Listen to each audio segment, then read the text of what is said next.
Have you ever looked at the back of your favorite mascara or moisturizer and tried to read the ingredients? If you have, you probably can't pronounce most of them. And if you haven't, I challenge you to pause this and go try.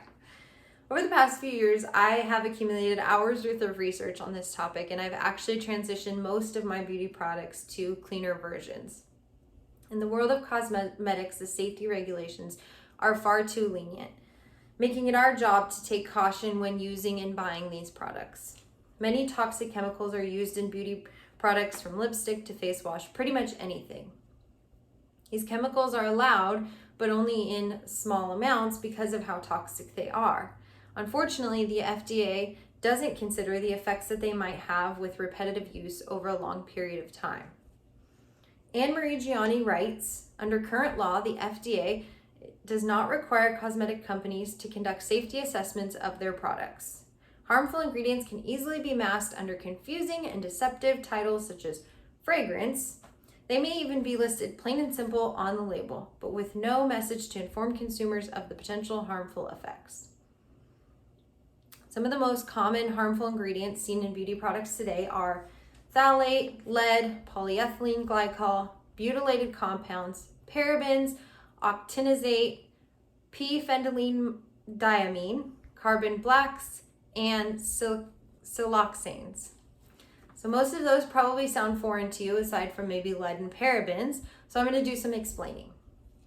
Phthalates are chemicals that have been shown to be disruptive to the endocrine system, which is in charge of our hormone production. Lead, we know, is awful. They took it out of paint years ago, yet we're finding it in foundation, lipstick, toothpaste. Polyethylene glycol is usually contaminated with ethylene oxide and dioxane, which are harmful to the nervous system and human development. Butylated compounds, also known as BHT, are used as preservatives in both food and beauty products and have been linked to organ, developmental, and reproductive toxicity. You may have heard of parabens. If you have, it's probably because of strong evidence showing that they interfere with our hormone function. Octinizane is linked to endocrine disruption as well as thyroid disorder. P-phenyldiamine is a respiratory toxicant and can be contaminated with heavy metals. Carbon black has been linked to cancer and organ toxicity. And last but certainly not least, siloxanes disrupt the endocrine system as well as the reproductive system. And these are only 10 of the hundreds of harmful chemicals that are being put in our beauty products today.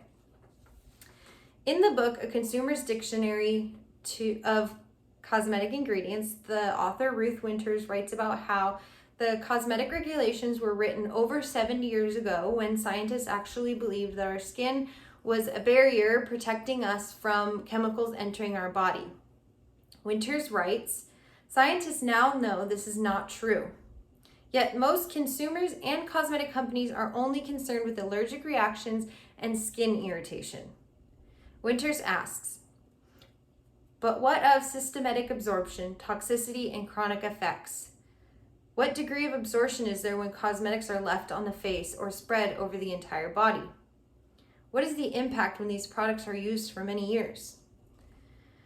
This issue is so out of control that there's a long list of toxic chemicals, like I mentioned before, that companies can actually label as fragrance. So even if you're looking at the back of the bottle and you're trying to be good, you can still be manipulated into thinking, oh, this isn't all that bad. The author of Skin Safety and Health Prevention stated that the presence of fragrance was found in organic and children's products. The article goes on to explain that fragrance was found in 56.3% of organic products and 18.6% of products made for children. We as consumers are not getting the whole picture. Our judgment is clouded by enticing and misleading advertisements and packaging. Dr. Amen, an expert on brain and mental health, writes about how some of the worst toxin pushers are the ones promising to make us look younger, skinnier, and more beautiful. He goes on to say, the cosmetic, perfume, and toiletry industry spent $21 billion on advertising in 2020 to entice us to spray, squirt, and smudge more of their products on our face, hair, and bodies. But the chemicals in many of these products that claim to make us more beautiful do something very ugly inside our bodies and brains. We're all affected by this, men and children included, and if you don't believe me, go look at the back of your hair gel, your shaving cream, anything you're putting on your face, body, and hair. Parabens, in fact, have been linked to breast, ovary, and testicular cancer and have been banned in some countries, but not the US. The consequences of chronic use of these products is extensive and frankly terrifying. The makeup you choose to put on every day can affect your future offspring. And if that doesn't concern you, I don't know what will. There's evidence that BHT, which I mentioned before, is used in diaper cream, among other things, mimics estrogen and can actually, in some cases, promote the growth of tumors. Does anybody feel like we should be signing consent forms before using these products? Because I do.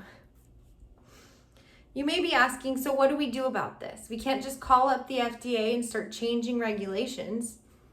My advice to you is to take your health into your own hands. I believe that the best current solution to this problem is for you to do your own research. Learn about these chemicals and these brands. The more you know, the easier it will be for you to avoid these toxic chemicals and additives. This is so much larger than relief from current issues. It's a lifestyle change, and it can not only change your life, but your children's and all the people around you. I know it seems big and scary to do research and to shop different and live your life different. I have something that will help. There's an app called EWG, Living Healthy. It's full of products rated either from EWG to 10 or F. EWG verified is chemical free. 10 and F are virtually toxic. So what you do is you download the app. It looks like this. And this app doesn't just have beauty products. It has food, sunscreen, and household cleaners. So there's a lot you can do on here, but I think the most helpful is the scan. You click this, you pick up a product. So I grabbed this Clorox bleach, which I know will get a bad rating because it's toxic bleach. Hold it up so it scans. It searches for it. When it finds it, it gives it a rating. So Clorox bleach gets an F because it has bleach. It's toxic. I also picked Pure Castle soap, which should get a pretty good rating. Just so you guys can see the difference, I will scan it, hold it up, scan it, it searches, finds it, and there you go. It has an A. So you're gonna look for products that are EWG verified, have an A. Beauty products will be from 1 to 10, and household cleaners will be from A to F. The other thing you can do on here is search products. So if you have something at your house, you can search it right there. And there's a bunch of other stuff you can do, but I just think those are the most useful to teach you in the time that I have. So I encourage you to download this app, scan your products, learn about the ingredients in your products, browse the EWG verified products to maybe replace some of your most used products.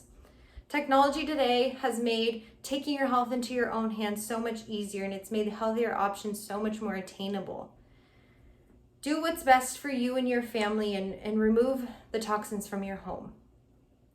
Body pollution is the only type of pollution that you single-handedly can free yourself from. Thank you.